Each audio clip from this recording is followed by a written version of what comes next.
Hi guys, welcome back. Thanks for clicking play.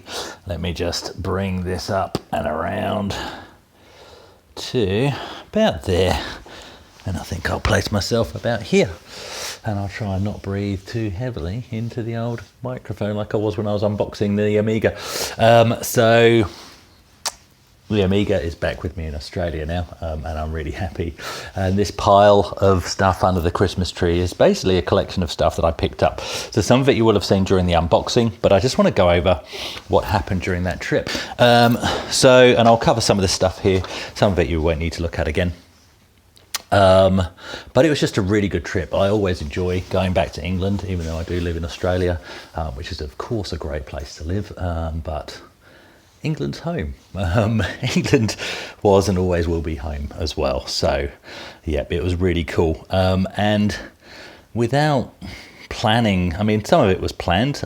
I'll go through some of the stuff that's relevant, only the stuff that's relevant to the channel, because obviously it was a very busy holiday, and the purpose of the holiday was not anything to do with this channel or to do with retro computing or to do with the picking up of the Amiga. It was, you know, a family holiday. That was the primary, and all these other things were secondary. But there are certain things that I do each time. But so things that happen, and this is more of a chronological order rather than order, you know, that there's no other order intended here.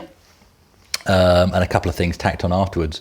But one of my nephews, I've got quite a few nieces and nephews. One of my nephews, Matt, wanted to catch up and play some SNES games. So we had a great evening of playing SNES games, playing Mario Kart and all that kind of stuff. And that was really interesting because my boys, who are gamers as well, they're 20 years old. It was really funny hearing the stuff come out of their mouths of, how do I even slide around the corners? How do I even do this? And we played Rainbow Road and all of that kind of stuff on Mario Kart. And that was just a really good, fun evening. So that was cool, from both enjoying the nostalgia of a SNES, you know, an actual SNES, not a SNES Mini, a proper SNES with proper cartridges and everything, to seeing how my boys, who had not played on one of those before, it's sort of, oh, that's me as a bad father.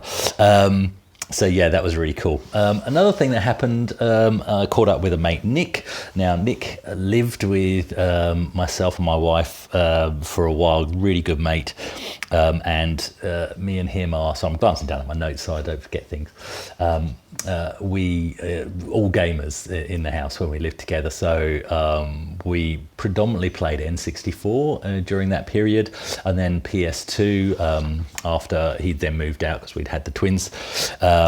So every time we catch up, we make sure we have a gaming day. That's just what it is. It's one of the days that has to be scheduled on the calendar. There wasn't just for this trip. That just happens every time. Back in the day, we even once arranged, we took time off work to have a space day, and we did everything spacey. That's kind of crazy things we were.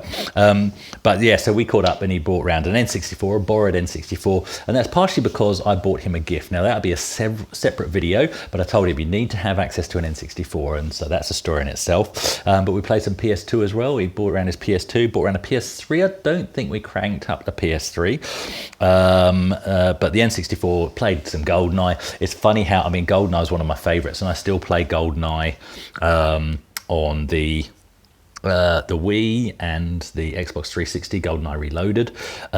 Going back to the Genesis and how hard it was to get our heads around. I've always been defensive of the N64 controller and GoldenEye, especially on the N64. Going back to it was a nightmare. It was crazy, but I still won't hear it knocked. It's the Genesis of GoldenEye. It's brilliant. Couldn't figure it out. Anyway, and on the PS2, we went, one of the other Bond games, we played that more than anything as well. Played some Beetle Battle on the N64, as well as the other game, which I will not mention because it's a separate video.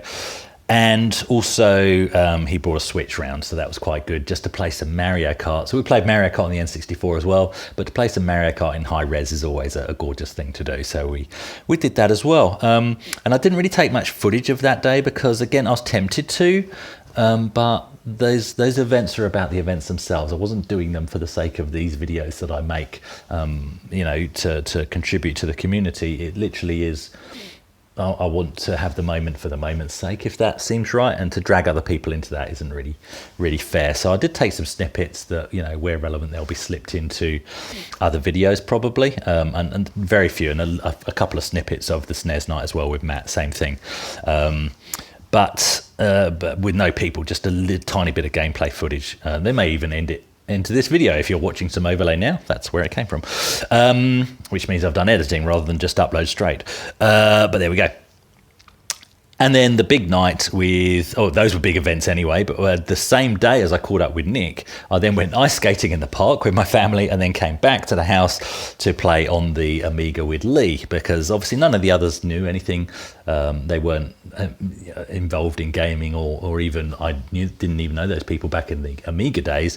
The Amiga, Lee was my friend from secondary school, that we played Amiga together.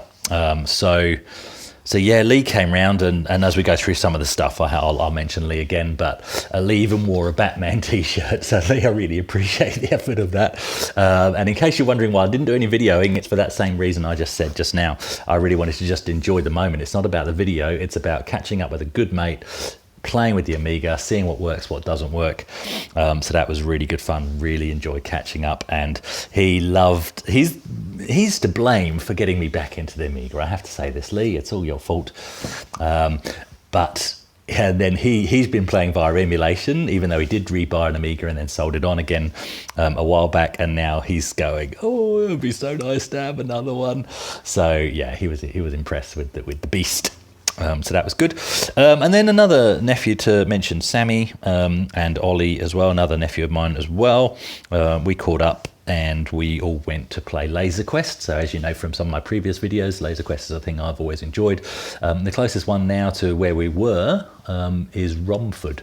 So we went, it's just over an hour's drive to get to Laser Quest, and we went there and had a good old battle with a bit of a grudge match going on, and that was great. And me and my boys came out first, second and third, as I predicted. So there we go, still got it. And I think I came second in the solo game, so there we go. That was all good fun. What other things were really cool? Just little cool things, and a funny thing to share as well. But the car, so I had a hire car for this trip because it would have been an impossible trip to do without one. It's the first time I've hired a car, and it was a 2019 Volkswagen Touran.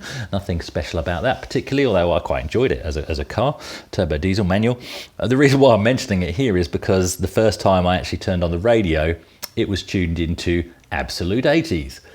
I can tell you this, for the whole entire 3-week trip, it did not get moved from Absolute 80s. There were a couple of times where one of my sons hijacked it via his phone and played some music, but Absolute 80s, what a perfect soundtrack to this holiday. It was absolutely cool. And then the other thing, the Leicester Computer Museum. So I was going up from Kent to Solihull near Birmingham.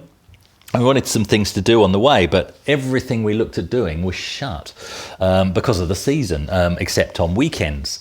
So we'd exhausted all other opportunities, and I mentioned it to my wife. I said, I know it's only me that really wants to do this, and it won't be popular with anybody else, but there's a computer museum in Leicester, and that's near Birmingham. We could sort of go there and then go back to visit this other friend, who's another Nick, by the way. Did an escape room with him. That was good fun.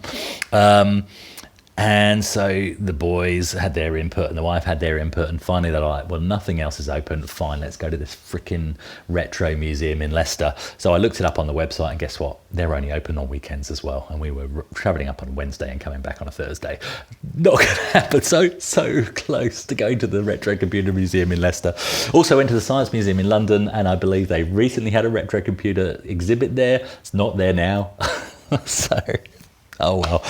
Anyway, so let's have a quick look. So this isn't really a boasty show and telly thing, because you guys have noticed it. So the Batman pack, I just want to use this opportunity to mention why this is. I mean, of course, you know, if you've been watching this and know what the story is, the Amiga was special because of the effort it took to get one, and that it was such a phenomenal machine.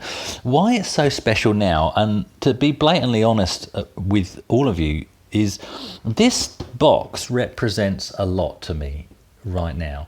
What this box represents is it represents the Amiga, obviously. It represents what was such an awesome computer for its time. There's no doubt about that. It represents that whole period of growing up. So it represents those teenage years and all the lifelong friendships that you begin to form in those years, and all the other things that I enjoyed, not just the computer. So in here is street hockey, in here is skateboarding, in here is BMXing, in here is the local park. All those memories are inside. This sort of represents that whole period. And I'm sure a lot of you can relate to that.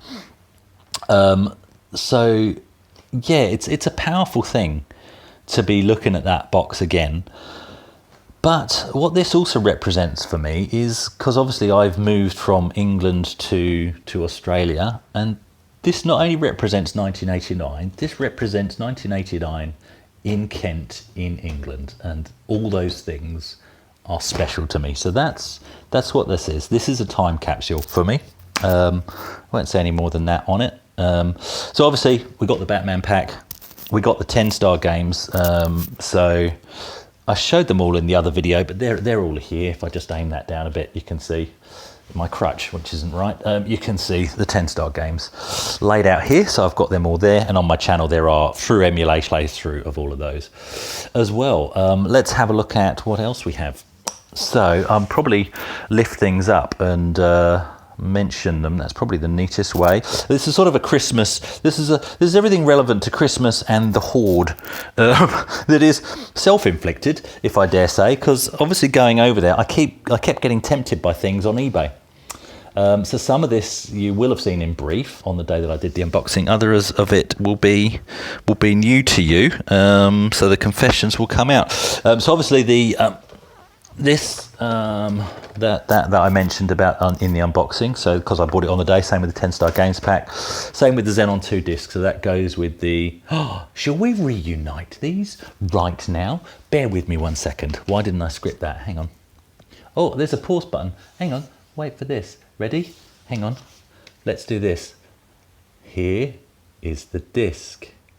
How am I going to do this with? I'll figure it out. Here is the disc, and as if by magic, there, and of course there'll be a movement of the hand there because I had to press pause, so that little trick didn't work quite as well, but it wasn't done with editing. That was done with just pressing a pause button.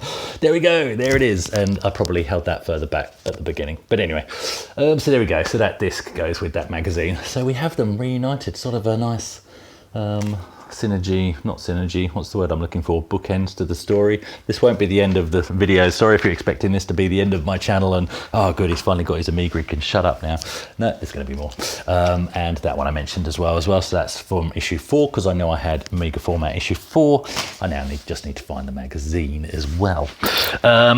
Okay, so other things that I picked up that you wouldn't have seen. So that's the 10-star games pack. What have we got? This is sort of a Christmas thingy. So I bought on eBay, and I ordered this just before leaving Australia, but again had it shipped to England, to my parents' place, because it was for sale in England, Alien Breed. And so what I also did was I took that 512k expansion pack with me to the UK and installed that into the computer so that we could play Alien Breed with Lee. So that's one of the things we did on the evening with Lee. Took my Atari 2600 joystick and a QuickShot 2 that I bought. Here we go. He says, leaning over, getting another box. So that is from the Atari 2600 Flashback 9, which works perfectly well. It's a standard D pin, just like back in the day. They've done a good job with that. I know games get a lot of flack, but they do some things right. That worked perfectly. And also from one of the guys on the Perth Amiga forum, Perth Amiga Facebook group, which I'm very grateful for. Same place I got the 512k memory upgrade. Another guy sold me a QuickShot 2. It's actually a Spectre Video one branded rather than QuickShot 2 branded. It's the same thing. And that's the one I actually had with the Amiga back in the day, my first Amiga joystick as it were. So that was good to be playing with that. That sort of completed the experience. And of course you need those to play games like that. So it's good to be playing a 2-player game with Lee. Unfortunately what we didn't get to play, and I have to thank Lee. Oh, something's hidden away actually. Okay, we'll open it. Lee, this it was his favourite game. And he very kindly, and I really do appreciate this, Lee, because I know how much this means to you. This is Lee's original, from in his parents' loft, big box copy of Captive. And both myself and Lee, we loved this game to bits. He went a lot further in it than I did. I got to the level 10 on the first playthrough of it. I never beat level 10, whereas I think he did about 3 playthroughs. It sort of respawns each time. Oh, is that a spoiler? Sorry about that. And so, yeah, so we both were really into this game back in the day. And he's given me his big box. So as I've told him on Facebook, I consider myself the current custodian of this copy. And if Lee ever wants it back, and Lee, I'm talking to you as well as everybody else, and you, I know you know this because we've had this conversation. If you ever want it back, seriously, just ask. But I really, really do appreciate that. That's awesome. This will be cherished. I have my own story to tell about Captive when I bought my copy of it, but that will be a confession of a sin that will come when I do a play of Captive for this channel. So there is a story to tell. So here we go, we've got Captive, everything's in here, the whole books, all the books, everything. There we go, with the old Attaché briefcase, all that. So those of you that were into Captive will instantly get a nostalgia hit from just seeing that. And there's the disc, and that loaded up first time straight away when we went to play it. I'll tell you why we didn't play it in a moment, but what we did get to play, which is also in here, and also Lee has given me, I did pay him with some rum, best I could do, but Shadow of the Beast 2, he's given me that as well. So that's in there, and that fired up and played fine, and flipping heck is it hard. So that was all great. Now the reason why we couldn't play Captive is because there is one small issue currently, and it should be easy to troubleshoot and fix, but we couldn't get the mouse working. So that was a bit of a shame. Other than that, the machine seems fine, but there's more to tell on that story, and that's a separate video in its own right. So there we go. So we got that. What else have we got? Oh yeah, so I ordered a couple of things and a couple of other things off eBay just as I think one was just before we took off and the other one was just a day after we landed. One was this F19. Now the box isn't in the best condition, in all honesty. That is not the best condition box, and I think the lady wasn't, I mean the pictures on Facebook were, there's my clock, it's so good to hear my clock again. The pictures on Facebook, what time is it? Is it 7? Can't be 7. I didn't count. What's the point of a grandfather clock if you don't listen to it? The pictures were honest enough, and it did state that it was used. I haven't had time to fire it up yet, but all the manuals and everything are there, so that's great. I'll do a separate, opening of each of these when I come to play them. That's probably the best way of doing it. We'll do a does it play video. How does that sound? But I picked this up for £3 plus £3 postage. So I was quite happy with that, even though the box isn't in the best condition, because that was a game that I loved back in the day as well. So that's those. And also, now this isn't Amiga related, so please excuse me for this. In fact, the next few items are not Amiga related. So if you're strictly Amiga fan, goodbye. If you're just into the retro scene and like all aspects of it, then hey, thanks for sticking around. So another eBay, and now this was a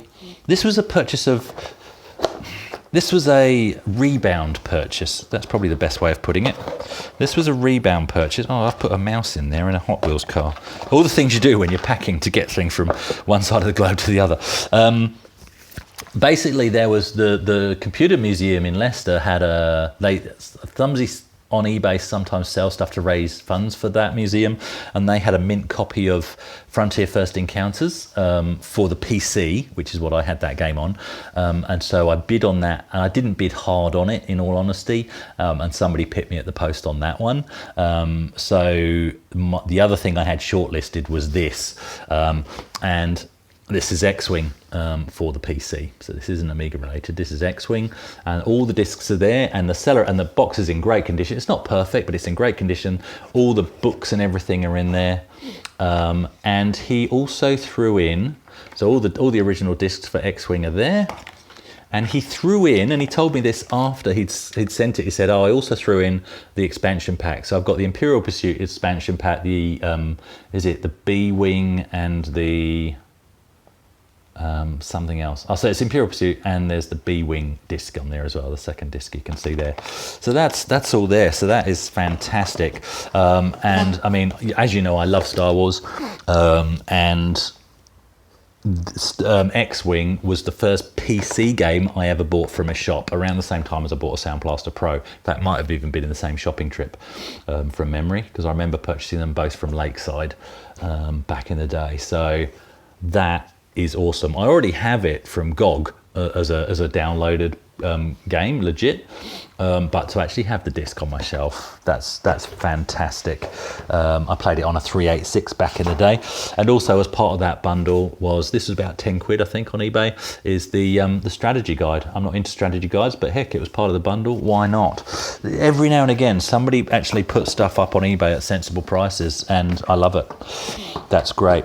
What else have we got? Let's give you a bit of a curveball. So again, I picked up, so this is only sort of stuff that's retro collecting related. I had to, they don't do a printed catalogue. I was telling my wife, Argos don't do a printed catalogue anymore. We walked into Argos, we don't have Argos over here. So this is a Christmas retro thing. This is an England retro thing. We don't have Argos over here. Went into Argos, and no, it's not the full catalogue, but it's the Christmas catalogue. And I said, not only am I going to pick it up, I'm taking that back to Australia. It seems like a stupid thing, but we all did the same. You'd flick through this at Christmas, you know, the full catalogue, and you'd circle the things that you want, or you'd fold a page over and leave it for your mum to find, and all of that kind of stuff. And so, sorry, it's there. Okay, going on to books then. I bought this for the plane trip on the way over. Had to buy it. I was after an actual copy. This is hard to get over here as well, unless you subscribe, Retro Gamer magazine, and every time I do find it, it's a special. Now, there was nothing wrong with this special, so this is Ultimate 90s Retro Gaming Collection, Essential Guide to Gaming's Raddest Decade, so it's the 90s. It's absolutely fine, and there's not much Amiga stuff in here. That's the biggest disappointment. Most of it is PC and console. But there is a big article in the middle here somewhere on Alien Breed. There we go. So that's great. Yeah, bit of a shame there wasn't more. The 90s, I'm sorry, that was the decade of the Amiga. What the heck? What the heck? Why is the Amiga not covered in this? But anyway, good other than that. And on the return trip, and you can see I haven't even opened this yet, for the return trip, sorry, I purchased this in W.H. Smith in my hometown, and it was the last one left on the shelf. So it was the last couple of days before leaving, and I had to pick this up. So that's issue 201. One of the last days you would have been able to get this in the shops, because it was right near the end of December. And that, of course, comes with a 2020 retro gaming calendar. So yeah, really pleased to have picked that up.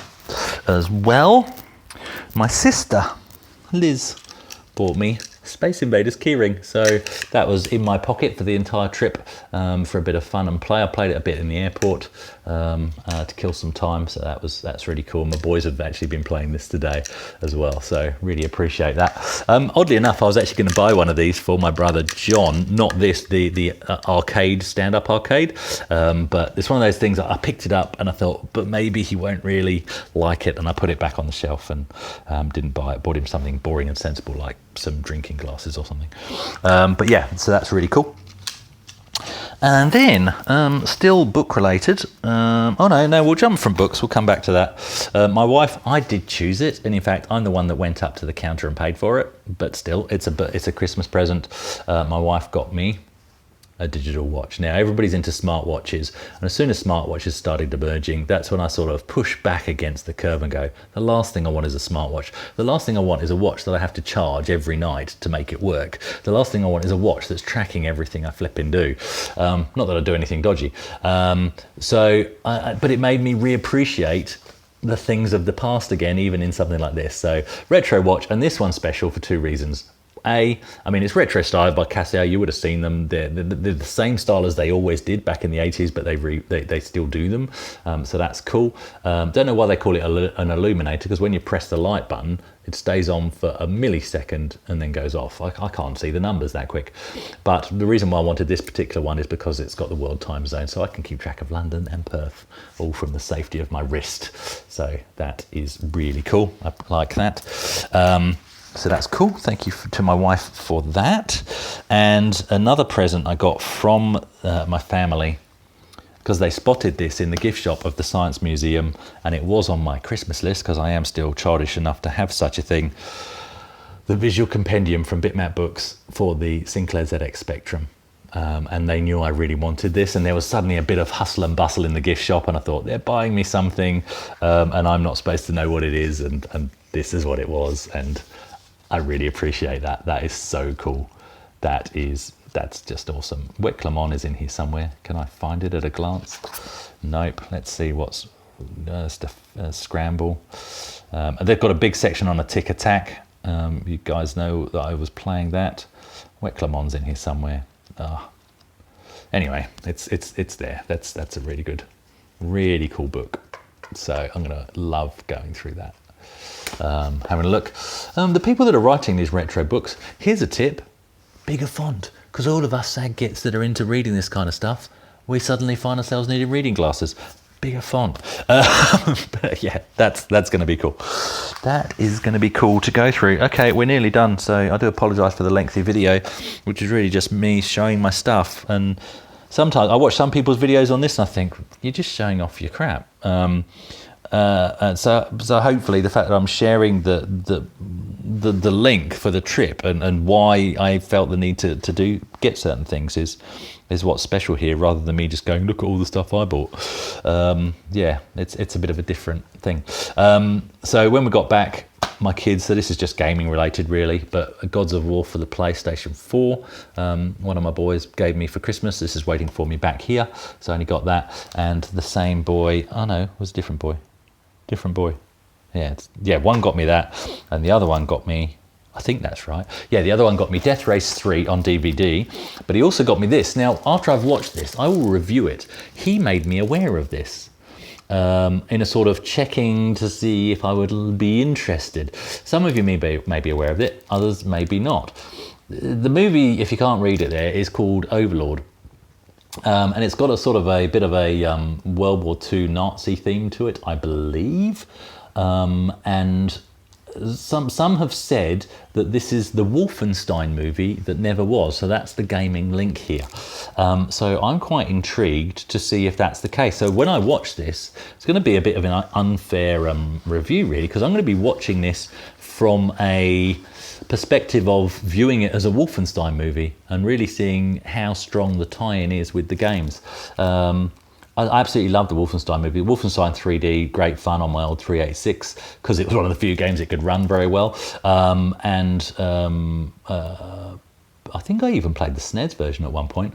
But Wolfenstein, after I got that Pentium 4 running that I've shown in another episode, I really enjoyed playing, and I've been playing it on my main PC as well, playing Return to Castle Wolfenstein. That's one of my favourite games of all time. Absolutely love that. That's a phenomenal game. If you've never played that and you fancy playing some old DOS games or old PC games, Return to Castle Wolfenstein is brilliant. It's one of those games that, yes, it's a World War II game, but obviously there's the horror theme going through it as well. It's one of those games where at certain points you feel uncomfortable to continue because it's that scary. It's really good. So Return to Castle Wolfenstein, and that's that. And oh yeah, sorry. So the other Wolfenstein game, which you would have seen when I was looking at my Dell laptop, is Wolfenstein New Order. That was, I had to think for a minute. So I've got that. So I love all those. So I love that whole Wolfenstein thing. And so this will be really cool to see how well that actually fits in with the whole Wolfenstein world, even though it's not meant to. It's not officially a Wolfenstein movie.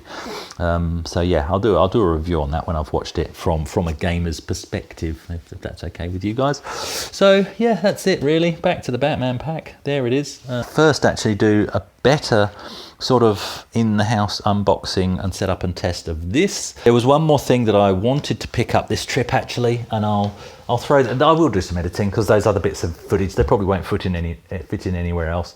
So I will slot in those other bits of footage. You will have seen them already, so you know that. But the other bit of footage that I'll be slotting in right now as overlay is, I'll just tack it on the end actually, probably. Is the Pentium 2, I think it is, that's still at my parents' place, that unfortunately I couldn't bring back this trip. Just a quick bit. This is my old Pentium 2, I believe. Doesn't work at the moment, but this is still here. Unfortunately, won't be coming back with me this trip. Look at that. 2 floppy drives, 2 optical drives. One's a writer, only a CD writer. The other one was just a CD-ROM drive. I believe this is a Pentium 2, I think.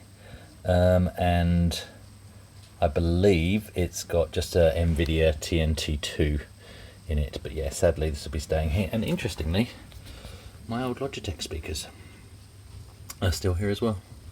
There we go. I'm not sure if my old analog joystick is here. But yeah, still at my parents' place, and they will have to stay here this trip, unfortunately. The most hideous case I ever bought, and I bought it just because it fitted stuff in. There we go. But that is still there as well. So a bit of rambling there. Sorry if I do end up editing. I can edit out that ramble, can't I? So you might not even be hearing me say this. In fact, this is the kind of thing I'll now leave in just for the sake of it. So there we go. So okay, thank you very much for clicking again, and yeah, there'll be more to come. There's definitely more to come.